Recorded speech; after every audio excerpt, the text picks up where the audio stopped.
If you thought the drama on Counting Cars ended when the engine stopped roaring, think again. Behind the shiny chrome, roaring V8 South, and TV magic, there's a hidden world of tension, betrayal, and sudden disappearances that fans never saw coming. From a tight-knit crew that once felt like family to explosive legal battles and vanishing team members, the truth behind the scenes is wilder than any build they ever rolled out of the shop. Today on Hollywood Star News, we're taking you deep inside the untold story of Danny Koker and the rise and unraveling of Counting Cars. Danny the Count Koker built Count's Kustoms from the ground up with nothing more than a passion for cars and a rock and roll soul. Born in Cleveland and raised in Detroit, Danny was practically raised with motor oil in his veins. His father, a gospel musician and car fanatic, was his first teacher, turning their home garage into Danny's very first workshop. By his teenage years, Danny wasn't just dreaming about cars, he was already building them, but cars weren't. Danny's only stage, in the 1990s, he became Count Cool Rider, a leather-clad horror movie host with a flair for theatrics on Las Vegas late-night TV. That eccentric character introduced him to showbiz and helped Danny find his on-camera rhythm. So when Pawn Stars took off and he was brought in as their go-to car expert, audiences fell in love with his passion and charisma. It wasn't long before History Channel gave him his own spotlight, and in 2012, Counting Cars was born. The show was an instant hit. It wasn't just about restoring old vehicles, it was about loyalty, creativity, and the art of transformation. Danny's crew brought muscle cars, motorcycles, and classics back to life with signature Count's flair. Each build told a story, and viewers were hooked. The garage became a character in itself, with a brotherhood vibe that felt real. At first, but as the cameras kept rolling and the brand exploded, cracks began to form. The pressure of keeping up with TV schedules, fan expectations, and multi-million-dollar builds took a toll. And while the show sold the image of a loyal team, behind the scenes, people were vanishing without warning. Some of the exits were quiet, no goodbyes, no mentions, just gone.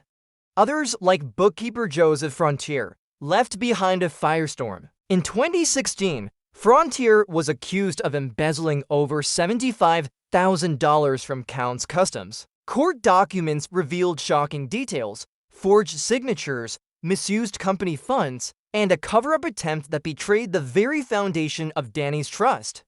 Frontier disappeared not just from the show, but from public life. There were no interviews, no appearances. He vanished completely, leaving fans stunned and the shop scarred. And then there was Scott Jones, the no-nonsense shop manager who fans either loved or hated.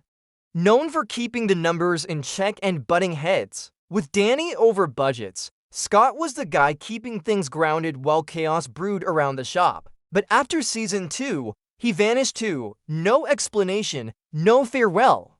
Rumors swirled from financial disputes to personality clashes, but no charges were ever filed. Scott later re-emerged in Tennessee, running his own custom garage and even appearing on Netflix's Swap Shop. As the show matured, so did the pressure.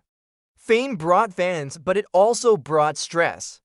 Suddenly, everyone was under a microscope. Timelines tightened, expectations soared, and egos clashed. Some employees embraced the spotlight, while others were overwhelmed by it. Cameras recorded everything, every disagreement, every mistake, and every moment that could be edited into drama. What many don't realize is how real the work was behind Counting Cars. These weren't scripted projects. The team spent months tearing down and rebuilding each vehicle with precision and care. The TV version compressed it into 30 minutes, but behind the scenes, the hours were grueling and the stakes were high. Danny demanded perfection, and not everyone could meet that bar. And then came the legal troubles.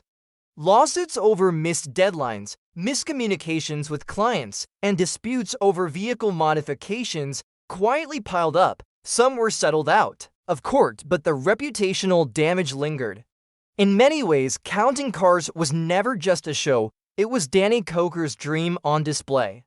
Every misstep wasn't just a business issue, it was personal. Still, Danny kept pushing. He expanded His empire, opening Count's vamped rock bar, Count's tattoo company, and fronting his own band. Count 77, his love for music, cars, and authenticity never faded. Even as the show's momentum changed, today, Counting Cars may not dominate headlines the way it once did, but its legacy lives on in custom garages, reruns, and the memories of fans who fell in love with Danny's passion and vision.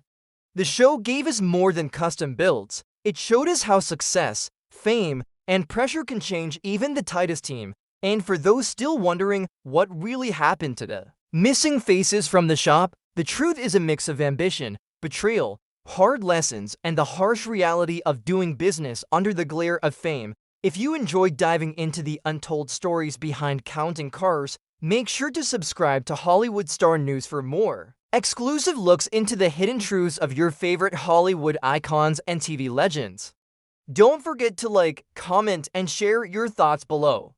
Who do you want us to cover next? The truth is always one story away.